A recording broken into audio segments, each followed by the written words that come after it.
Peter Lynch once said regarding insider trading that company insiders might sell their shares for any number of reasons, but they buy shares of their company for only one: they think the price will rise.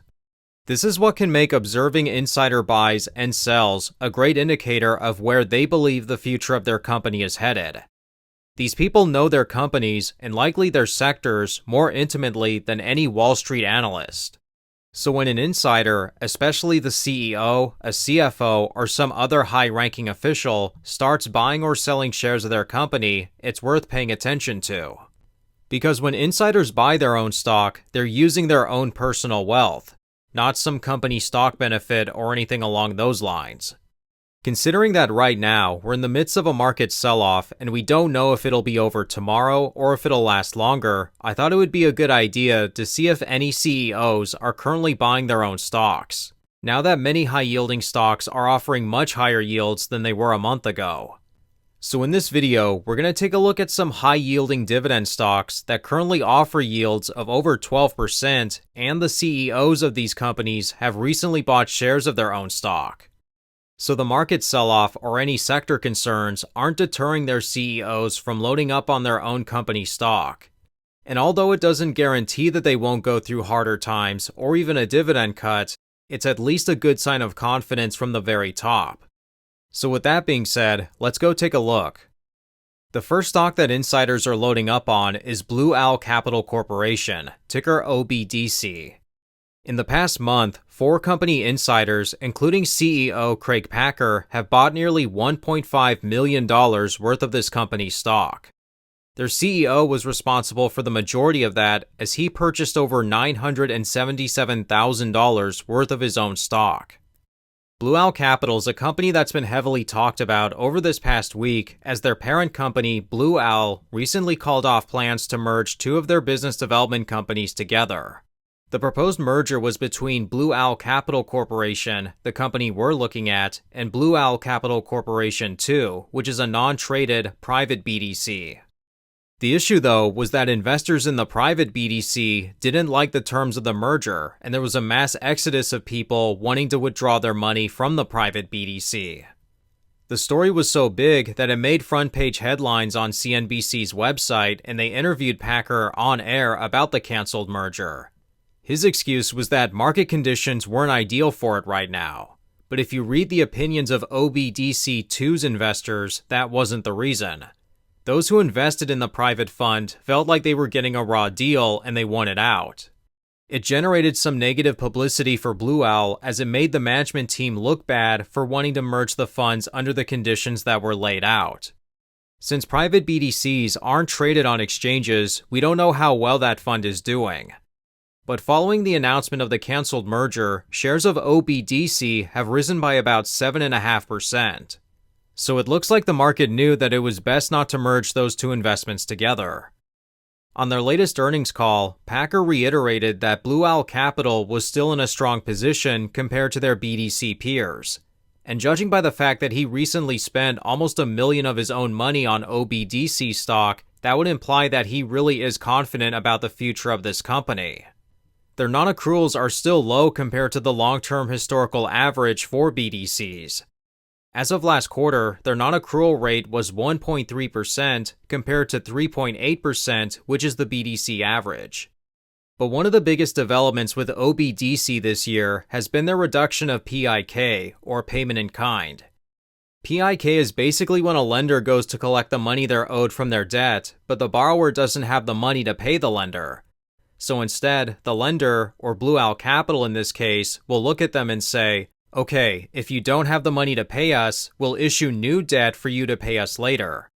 And as a result, the company is actually allowed to report that as income. It does sound scary, but PIK arrangements are made by every BDC, and they've been doing this for decades. The concern, though, is that you don't want too much PIK, which Blue Owl Capital Corporation has been criticized for having a much higher amount than the typical BDC. Fortunately, PIK usage by Blue Owl Capital has decreased significantly this year, going from 11.6% of their income to 6.4%. This is now lower than the BDC average. Still, though, they aren't out of the woods yet. As will be the case for every BDC, how much the Feds cut interest rates will have a significant impact on these companies in the year ahead. After having gone through 2 small cuts already, most BDCs are still doing fine. The Feds have recently indicated that they might not be as aggressive at cutting rates as they initially indicated earlier this year, which would be a big benefit for these companies. But right now, Blue Owl insiders, including their CEO, have been loading up heavily in their stock. They seem to be betting that a dividend cut won't happen, or at least a substantial cut. Another stock that has insider activity, including activity from their CEO, is Arbor Realty Trust, ticker ABR. According to SECform4.com, over $500,000 worth of ABR stock has been purchased by insiders in less than a month. The majority of that was from their CEO, Ivan Kaufman. He recently spent almost $470,000 of his own money on Arbor Realty stock. This is a mortgage REIT that's been struggling over the past couple of years, and I've been reporting on all the major events surrounding this company. For many years, Arbor was a very solid performer. Their stock provided more dividend increases than any other company in this sector.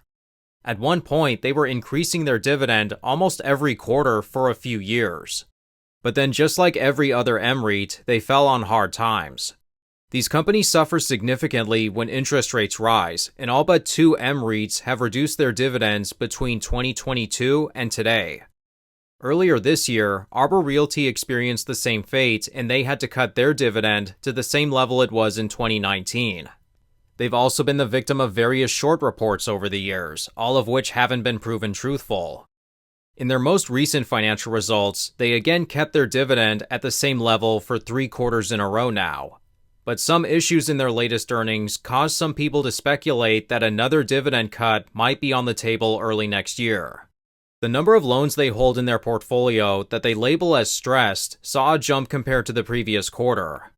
This came after their CEO said that their business should improve once the 10-year Treasury starts going down, which is really important for their earnings.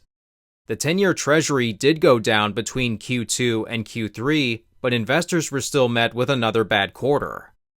Despite the bad news, the dividend was still kept at the same rate as their previous quarter, and it still appeared to be covered. However, if their loans continue to be stressed, or if it gets worse, then that's really going to have a negative impact on their dividend coverage. On their latest earnings call, though, Ivan Kaufman did reiterate what he's been saying for most of this year, that they already have a plan in place to start increasing their dividends again in 2026. But needless to say, people who remain invested in this company, like myself, are holding our breath. They have a winning strategy when times are good, as no other mREIT can provide this amount of growth. Also, considering their CEO just made a major purchase in his company, it's provided the market with some optimism that Kaufman is confident another dividend cut might not be necessary. Back in May of this year, he actually made a $2 million purchase of ABR stock, perhaps again confident another cut won't happen, like it was announced almost a year ago. So we'll have to wait and see if Arbor Realty can hold out or not. So that's a look at some 12% yielding dividend stocks that have seen a lot of insiders making purchases. Let me know what you guys think and if you're confident that these CEOs are buying at the right time. But with that being said, that's going to wrap up today's video. If you'd like to connect with me and see what's inside of my own high-yielding dividend portfolio, then feel free to check me out over on Patreon. You'll be notified when I make trades, and you'll get access to our Discord with other high-yielding investors. Thanks again for watching. Please be sure to like this video and subscribe if you want more high-yielding investment content. Thanks again for watching, and I hope you all have a great day.